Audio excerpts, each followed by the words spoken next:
ਲੈ ਜਾਵੇ ਕਿੰਨੇ ਦਾ 50 ਦਾ ਹੈ 50 ਦਾ ਉਹ ਕਿੰਨੇ ਦਾ ਹੈ ਜਿੰਨੇ ਦਾ ਕੋਈ ਲੈ ਲਵੇ ਉਹ ਯਾਰ ਰੇਟ ਦੱਸ ਨਾ ਕਿੰਨੇ ਜਿਹੜਾ 600 ਦਾ ਲੈ ਲਵੇ ਇਹ ਦੱਸ 100 ਰੁਪਇਆ ਦਿਆਂ 100 ਹੈਗਾ 100 ਹੈਗਾ ਉਹ ਲੈ ਲਾ ਦੋ ਉਹ ਨਹੀਂ 100 ਦਾ ਇਹ ਝੜ ਗਿਆ ਕਿ ਆ ਅਸੀਂ ਆਪਣੀ ਫਟੀ ਬਾਹਰ ਕੱਢਣ ਲੱਗੇ ਆ ਚੈੱਕ ਕਰੋ ਇੱਕ ਆ ਫਟੀ ਹੈ ਇੱਕ ਮੇਰੀ ਆਰਾਮ ਹੈ ਠੀਕ ਹੈ ਆ ਫਟੀ ਤੇ ਅਸੀਂ ਜਾਣਾ ਹੈ ਜ਼ਿਆਦਾਤਰ ਕੰਮ ਕਰਨ ਵਾਸਤੇ ਆ ਫਟੀ ਜਿਵੇਂ ਅਸੀਂ ਘਰੋਂ ਬਾਹਰ ਨਿਕਲਾਂਗੇ ਤਾਂ ਦੱਸਣਾ ਸਰਦੀ ਵੀ ਬੜੀ ਹੈ ਪਰ ਜੈਕਟ ਜੁਕਟ ਪਾ ਲਓ ਜੀ ਅਸੀਂ ਜਿਹੜਾ ਨਾ ਜੈਕਟ ਜੁਕਟ ਪਾ ਲਈਏ ਠੰਡ ਬੜੀ ਸੀ ਤੇ ਬਸ ਬਾਹਰ ਨਿਕਲਿਆ ਤੇ ਹੁਣ ਆਪਣੀ ਫਟਫਟੀਆਂ ਤੇ ਬੈਨੇ ਜਰਾ ਚੱਕਰ ਫਟਫਟੀਆਂ ਦੀ ਆਵਾਜ਼ ਚੱਕੜਾ ਹੀ ਸਕੂਨ ਬੜਾ ਇਹਦਾ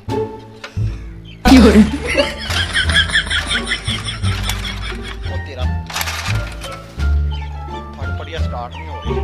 ਹੋ ਰਹੀ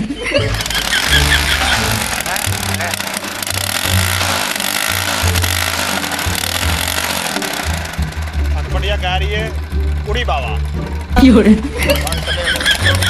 ਲੋ ਫਿਰ ਰੋਜ਼ਿਆਂ 'ਚ ਸ਼ਤਾਨ ਬੰਨਿਆ ਹੁੰਦਾ ਤੇ ਸਾਡਾ ਸ਼ਤਾਨ ਜਿਹੜਾ ਖੁੱਲਾ ਜੇ ਜਾ ਰਹੇ ਆ ਜ਼ਰਾ ਮੰਡੀ ਦੀ ਤਰਫ ਜਾ ਕੇ ਮੰਡੀ ਵਾਲਿਆਂ ਨੂੰ ਵੇਖਿਆ ਜੇ ਅਸੀਂ ਕਿਵੇਂ ਜ਼ਲੀਲ ਕਰਦੇ ਜ਼ਰਾ ਵੇਖਿਆ ਜੇ ਜ਼ਰਾ ਸਾਡੀ ਪੂਰੀ ਵੀਡੀਓ ਲੋ ਜੀ ਤੁਹਾਡਾ ਭਰਾ ਮੰਡੀ ਆ ਗਿਆ ਠੀਕ ਹੈ ਅੱਜ ਮੰਡੀ 'ਚ ਆਪਾਂ ਆਲੂਆਂ ਦਾ ਇੱਕ ਤੋੜਾ ਲੈਣਾ ਤੇ ਆਲੂਆਂ ਦਾ ਤੋੜਾ ਚੈੱਕ ਕਰਨੇ ਕਿਵੇਂ ਲੈਣੇ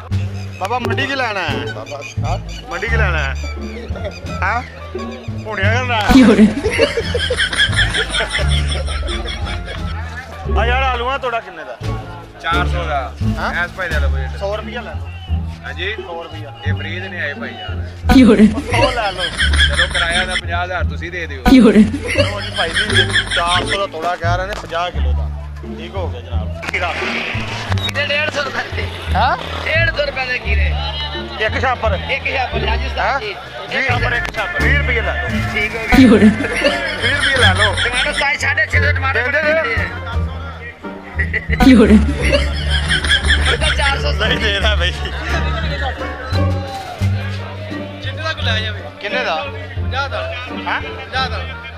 ਉਹ ਕਿੰਨੇ ਦਾ ਹੈ ਜਿੰਨੇ ਦਾ ਕੋਈ ਲੈ ਲਵੇ ਉਹ ਯਾਰ ਰੇਟ ਦੱਸ ਨਾ ਕਿੰਨੇ ਜਿਹੜਾ 600 ਦਾ ਲੈ ਲਵੇ ਇਹ ਦੱਸ 100 ਰੁਪਇਆ ਦਿਆਂ 100 ਹੈਗਾ 100 ਹੈਗਾ ਉਹ ਲੈ ਲਾ ਦੋ ਉਹ ਨਹੀਂ 100 ਦਾ ਕੀ ਮੇਰੇ 700 ਆ ਗਿਆ ਰੇਟ ਆਇਆ ਟਮਾਟਰ 60 ਰੁਪਏ ਕਿਲੋ 60 ਰੁਪਏ ਕਿਲੋ 10 ਰੁਪਏ ਕਿਲੋ ਦਿਆਂ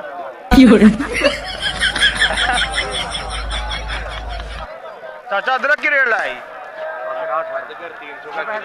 300 रुपए किलो 100 रुपए किलो दे दो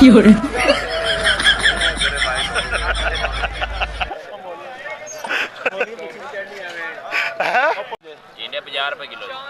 10 रुपए किलो दे दो ਲੈ ਲਓ ਅਜੀ ਇਹ ਸ਼ਦਾਦਾ ਲਗਾ ਬੋਲਦੀ ਕਹਿੰਦਾ ਲੈ ਜਾ ਐਵੇਂ ਦੇ ਬੰਦੇ ਵੀ ਹੁੰਦੇ ਨੇ ਯਾਰ ਮੰਡੀਆਂ 'ਚ ਅਸੀਂ ਵਿਹਲੇ ਸੀ ਘਰੋਂ ਅਸੀਂ ਆਖਿਆ ਚੱਲ ਮੰਡੀ 'ਚ ਧੱਕੇ ਧੁੱਕੇ ਖਾ ਆਈਏ ਲੋਕਾਂ ਨੂੰ ਦਲੀਲ ਨੂੰ ਕਰ ਆਈਏ ਆ ਭਾਈ ਕਹਿੰਦੇ ਨੇ ਮੇਰੀ ਵੀ ਮਾੜੀ ਜਿਹੀ ਬਣਾ ਦਿਓ ਕਹਿੰਦੇ ਮੂੰਹ ਕਰੋ ਹੱਥ ਥੋੜੀ ਬੋਲਾ ਪਰ ਸੌ ਤਾਂ ਸਹੀ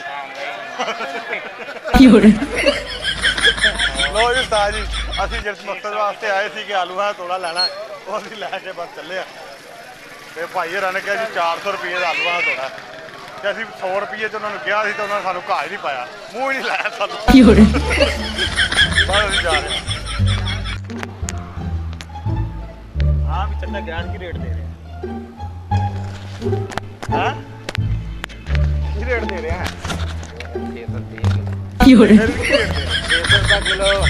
10 ਤਾਂ ਸਹੀ ਰੇਟ ਦੇ ਦੱਸਣ ਤੇ ਹੁਣ ਕਿੰਨੀ ਵਾਰੀ ਪੁੱਛਣਾ 10 ਰੇਟ ਕੀ ਦੇ ਰਿਹਾ